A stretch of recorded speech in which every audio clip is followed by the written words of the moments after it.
Il y a pas longtemps, je vous ai demandé sur Instagram en story de me poser toutes vos questions parce que je cherchais une idée de vidéo qui soit assez rapide à tourner et à monter parce que je pars en vacances dans 3 jours. Du coup, aujourd'hui, je vais répondre à ces questions. Je les ai triées dans différentes catégories, donc je vous mettrai les chapitres pour que vous puissiez, si jamais, aller à l'endroit qui vous intéresse le plus. La première catégorie, c'est des questions en rapport avec être freelance, mon organisation, etc. La première question, on part sur un gros morceau, c'est quel est ton parcours pro en tant qu'illustratrice ? Alors, mon parcours pro, ça a toujours été d'être freelance, à part quand je faisais des petits jobs quand j'étais plus jeune, genre babysitting, tenir une guinguette, faire les vendanges. Quand j'ai eu 19 ans, je cherchais vraiment ce que je voulais faire, et la voie qui me faisait le moins peur et qui me donnait le plus envie, parce que j'étais vraiment perdue et je savais pas, et j'avais besoin d'un projet, c'était de créer des motifs pour les mettre ensuite sur des sites d'impression sur demande et de stock, pour ensuite avoir un revenu passif, mais aussi pouvoir éventuellement avoir des missions pour créer des motifs sur mesure. Et c'était un peu la porte d'entrée à la création et à gagner un revenu avec ce que je créais. Mais après, j'avais envie de mettre un peu plus de sens là-dedans. Parce que, à la base, quand je cherchais ma voie, je voulais vraiment faire un truc dans l'écologie. Et genre des innovations, ou je sais pas trop ce que j'avais envie. Mais du coup, j'avais envie de mettre du sens un peu plus là-dedans. Et j'ai voulu créer des produits zéro déchet avec mes illustrations et mes motifs dessus. Sauf que je trouvais ça un peu insensé de faire imprimer du tissu en plus, alors qu'il y a déjà tellement de tissus disponibles. Du coup, ce qui aurait été mieux, c'était recycler du tissu qui existait déjà, mais du coup, c'était de la couture et plus du tout de l'illustration. Donc j'étais vraiment perdue. Donc en janvier-février 2020, j'ai commencé à être accompagnée. Ça a duré 3 mois, donc pendant tout le confinement, j'étais en mode entreprise. Et franchement, c'était une bonne période pour moi parce que j'étais coupée de toute distraction et de tout stress extérieur et je pouvais juste faire moi mon projet. Et du coup, au bout des 3 mois, je suis sortie graphiste et brand designer et j'ai eu ma première cliente en juillet que j'ai encore maintenant. Donc j'ai fait ça. Ensuite en 2021, j'ai commencé vraiment à avoir beaucoup de clients parce que j'ai fait un challenge 30 jours, 30 logos sur TikTok et du coup j'ai eu pas mal d'audience qui est arrivée sur mon compte et qui a vu mon travail. Mais du coup c'est aussi à ce moment-là où j'avais le plus de travail et de demandes que je me suis vraiment rendu compte que j'avais plutôt envie de faire de l'illustration et de vraiment développer ce pôle-là. Donc l'année 2022 ça a été plutôt une année de transition et là je suis encore un peu en transition et un peu mettre les bases de ce dont j'ai envie de faire plus tard et puis ça va se développer au fur et à mesure. Dans la même lancée, quelle peur et crainte as-tu eu quand tu t'es lancée dans ce métier? Alors pour moi c'est assez spécial parce que quand j'ai commencé, donc j'avais 20 ans quand j'ai créé mon statut, ma frayeur c'était plutôt de partir dans un métier genre salarié ou quoi où je savais pas quoi faire ou dans des études qui étaient stressantes pour moi. Ce chemin un peu inconnu de faire des projets créatifs, c'est ça qui me faisait le moins peur. Donc quelle peur et crainte as-tu quand tu t'es lancée dans ce métier? C'était surtout par rapport à l'argent je pense. Qu'est-ce qui te plaît le plus et le moins dans ce que tu fais? Aujourd'hui, je pense que ce qui me plaît le moins, c'est des missions de graphisme où il n'y a pas beaucoup de création et c'est juste des choses à exécuter, même si des fois c'est sympa en vrai de se reposer le cerveau et de pas avoir à vraiment inventer des choses. Mais voilà, c'est ce qui est le moins sympa, je trouve. Et ce qui me plaît le plus, c'est vraiment les missions d'illustration et YouTube. J'adore faire des vidéos, monter, je saurais pas trop expliquer pourquoi. Moi j'aime bien tous les aspects de tourner, partager ce que je ressens sur mon quotidien. Le montage, j'aime beaucoup ça. Ouais, c'est ce qui me plaît le plus je crois en ce moment et du coup c'est ce qui me prend aussi la plupart de mon temps je pense. Mais c'est cool parce que c'est ce qui me plaît le plus. As-tu un rêve professionnel, inavouable ou pas, que tu souhaites atteindre à 5 à 10 ans? Je pense que comme beaucoup de personnes, je me projette très difficilement dans une telle de manière si lointaine comme ça, parce que j'ai aussi des craintes par rapport au futur et je sais même pas genre si internet ça existera ou aussi accessible ou si je pourrais vraiment continuer à juste créer et faire de l'art et gagner de l'argent comme ça et que ça se trouve je vais devoir trouver des manières plus utiles on va dire de créer des choses mais sans penser à tout ça et juste en me disant qu'est-ce qui m'inspire et qui me donne trop envie. Je me vois trop dans un grand atelier avec toutes les choses créatives possibles, genre un coin céramique, un coin tricot avec plein de laine, crochet, etc. Un coin peinture.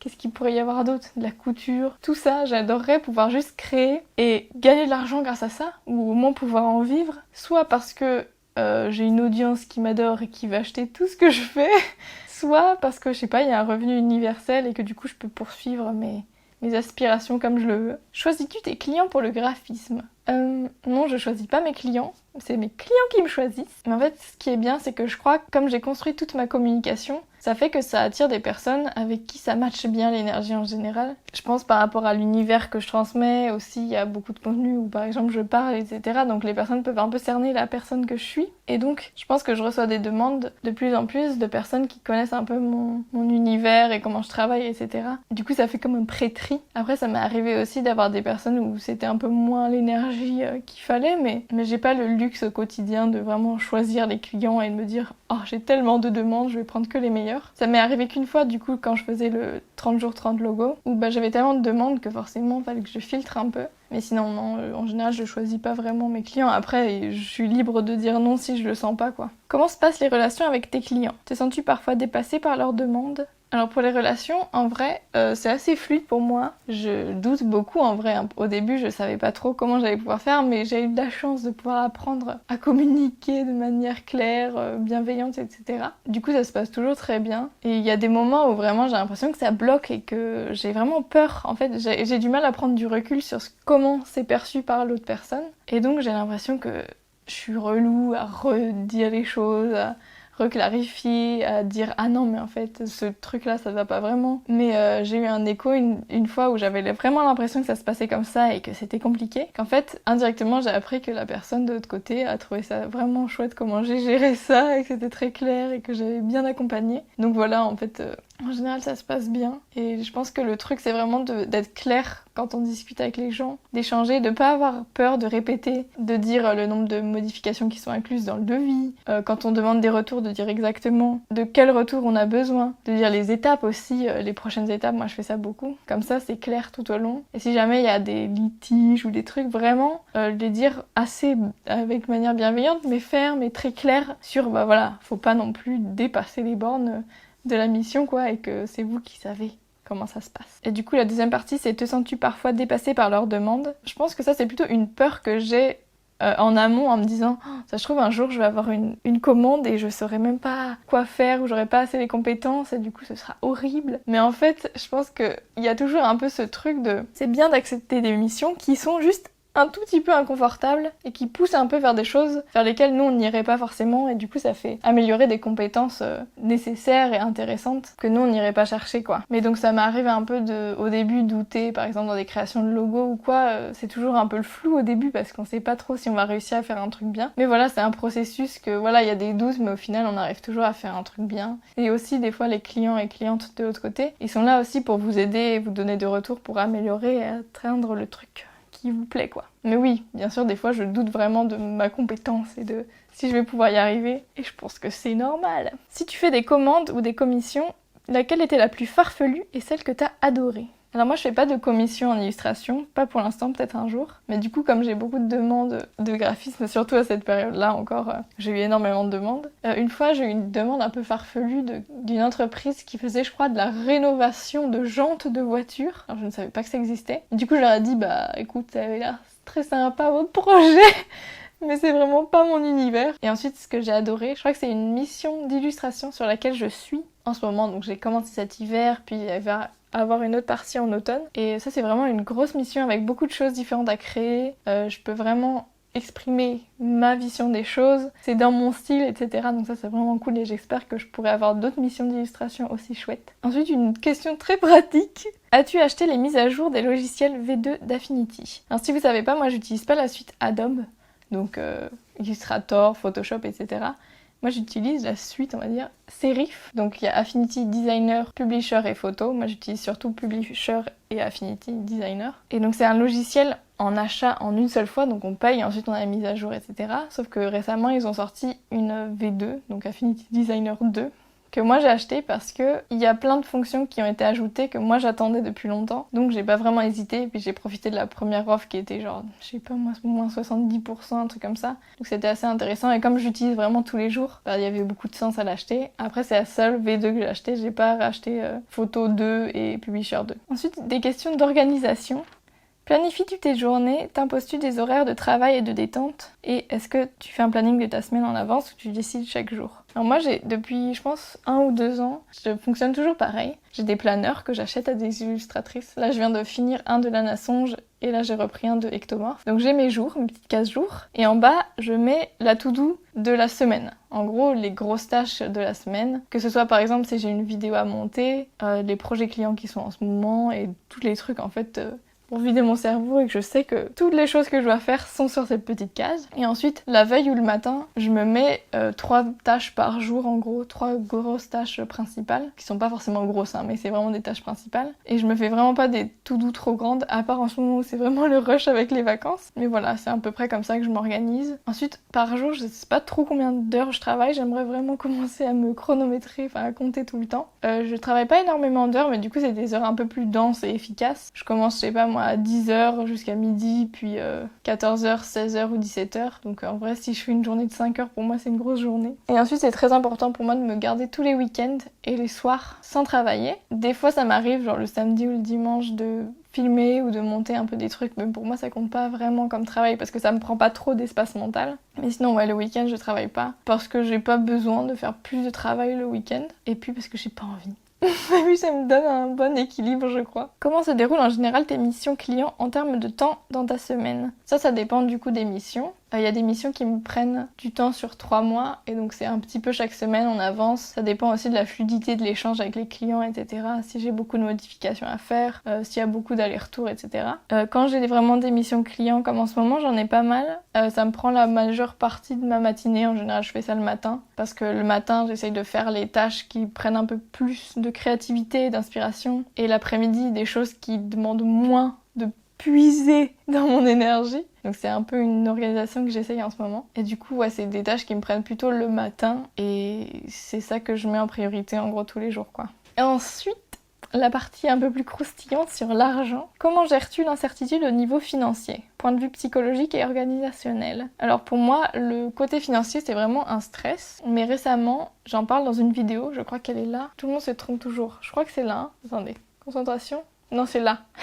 J'en parle dans cette vidéo. C'est une vidéo sur l'argent, en gros, et comment je gère ça, et du coup, j'en dis un peu plus dedans. Mais en gros, je sais exactement quelle charge obligatoire j'ai par mois. Donc, j'ai ce montant, je rajoute un petit peu pour des marges parce que, on sait jamais, quoi, il y a beaucoup d'imprévus. Et tous les débuts de mois, je me vire cet argent-là sur mon compte courant. Et c'est mon argent du mois, mon budget du mois. Et du coup, j'ai une grande feuille Google Sheet avec tout trié, etc. pour voir exactement combien je dépense par mois et dans quel pôle, on va dire. Et du coup, je peux ajuster comme ça. Et ça me soulage d'un poids énorme parce que je suis jamais dans le flou de ça se trouve, je suis en train de dépenser trop d'argent ce mois-ci. Ou ça se trouve, je crois que je suis super riche et je dépense trop, etc. Du coup, ça m'aide vraiment beaucoup cette méthode de fonctionnement. Ça me soulage d'un poids, quoi. Mais voilà, c'est pas toujours facile. En ce moment, ce mois-ci, par exemple, j'ai pas pu atteindre vraiment le montant qu'il me fallait. Mais je m'en sors un peu parce qu'on a des aides en ce moment et du coup, ça aide, quoi. Tout simplement, c'est le principe. Et voilà, du coup, en fait, chaque mois, je sais combien je dois gagner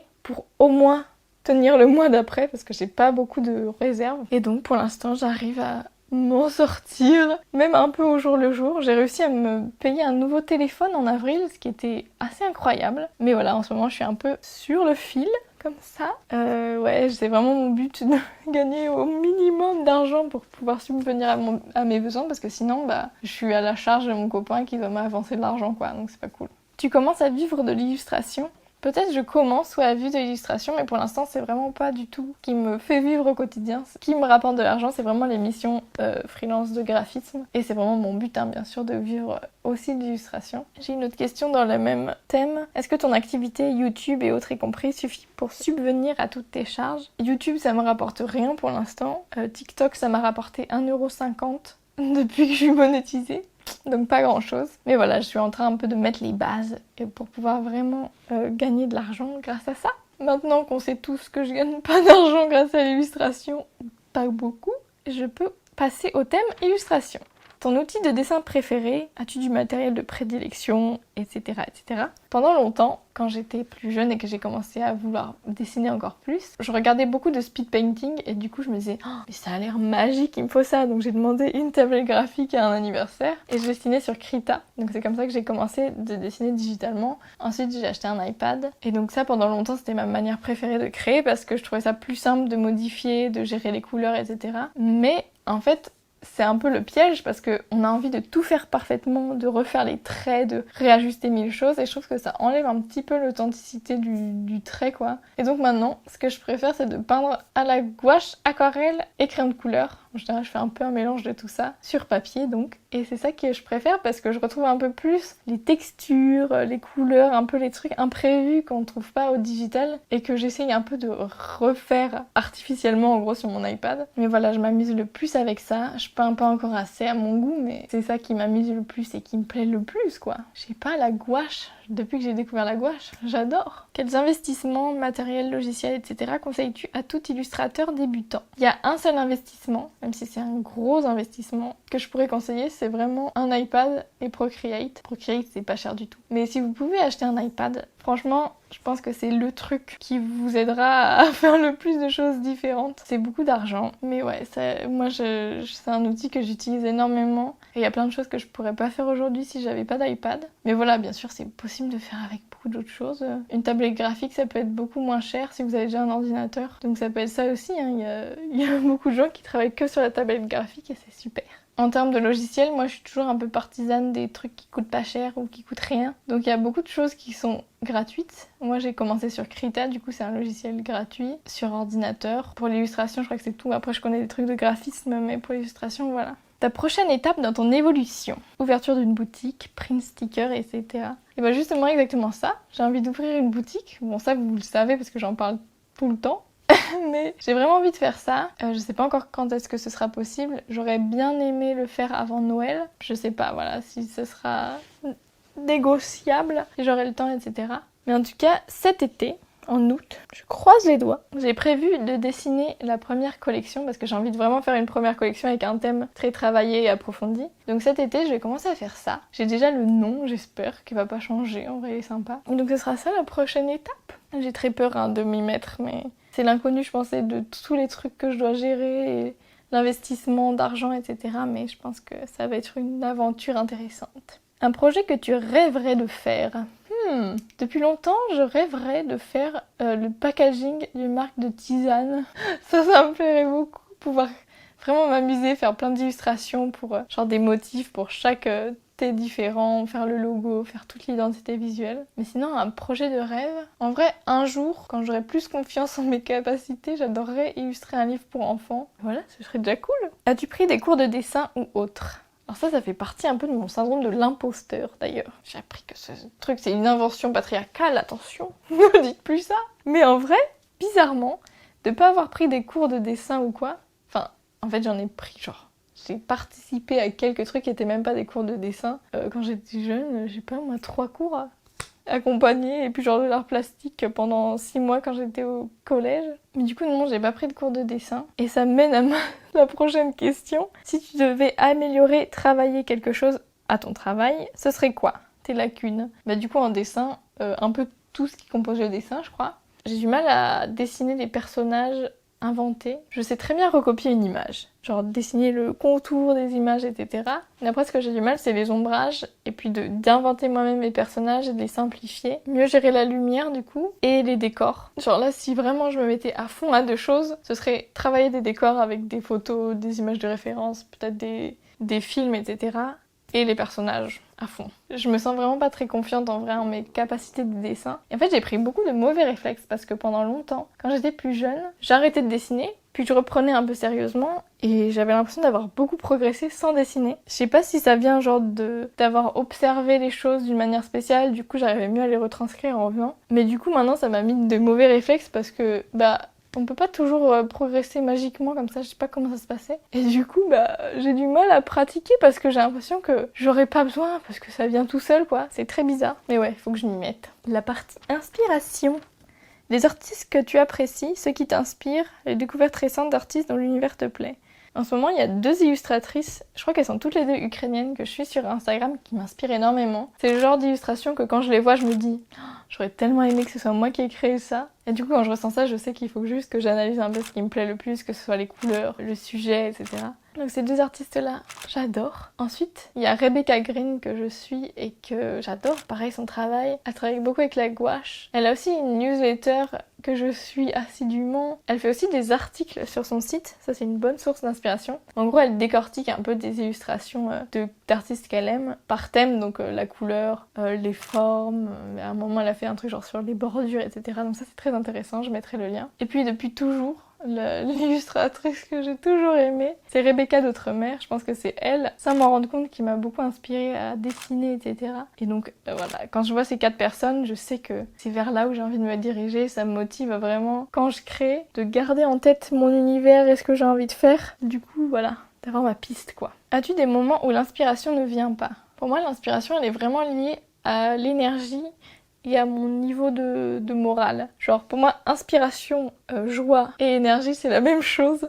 S'il n'y a pas d'énergie, il n'y a pas d'inspiration, il n'y a pas de joie. S'il n'y a pas de joie, il n'y a pas d'inspiration, il n'y a pas d'énergie, etc. Du coup, pour moi, j'ai pas vraiment de moment où je ressens ça comme un manque d'inspiration. C'est juste un moment où j'ai pas d'énergie. Il faut juste que j'attende que je remonte en énergie et que ça aille mieux. Mais si jamais je suis devant une feuille et que je me dis j'ai envie de créer un truc et que je sais pas quoi, en vrai, je vais sur Pinterest, je vais sur mon dossier photo de référence ou je sais plus comment il s'appelle, et du coup je dessine juste des choses comme ça. Mais ouais, il y a pas vraiment de manque d'inspiration à proprement parler. Enfin, je sais pas, c'est un peu bizarre parce qu'il y a un peu ce truc où tout le monde en parle, mais ouais, moi je le ressens pas vraiment comme un manque d'inspiration, je ressens juste que c'est pas le moment, j'ai pas l'énergie, j'ai pas la joie de créer, donc je le fais pas. Quel est ton genre littéraire préféré et est-ce qu'il inspire ta pratique artistique? J'ai remarqué, quand je parlais en live avec Kreakoa d'inspiration, etc., elle me disait qu'elle avait vraiment trouvé son style qui l'inspirait et qu'elle aimait lire en ce moment, et je me suis rendu compte que moi j'avais plus trop ça. Quand j'étais ado, je lisais énormément de fantasy et de dystopie, donc j'ai tout fait, hein, genre Harry Potter, Eragon, Le Hobbit, The Lord of the Rings, j'ai commencé Game of Thrones, j'en oublie sûrement, mais ouais, c'était là-dedans que j'étais à fond. Et en vrai, je pense que ça m'a pas mal guidée maintenant dans ce que je fais. Et sans m'en rendre compte, en fait, ça inspire beaucoup mon travail. Je crois que tous ces univers-là très travaillés, comme Le Seigneur des Anneaux, c'est aussi ce qui m'a fait que... D'ailleurs, ça rejoint une autre question de quels sont les livres qui t'ont marqué ou inspiré. Je pense que Le Seigneur des Anneaux, sans m'en rendre compte, c'est lui aussi qui m'a le plus inspiré. Et c'est ça qui fait que je vois mon univers créatif comme un monde à part entière. Parce que la Terre du Milieu, tout ça, là, c'est un univers tellement développé, tellement riche, etc. que moi, ça m'inspire aussi dans ce que je fais. Et je crois que je suis un peu dans la même ère technique, on va appeler ça technologique. Un monde sans électricité, mais qui arrive quand même à faire des trucs sympas.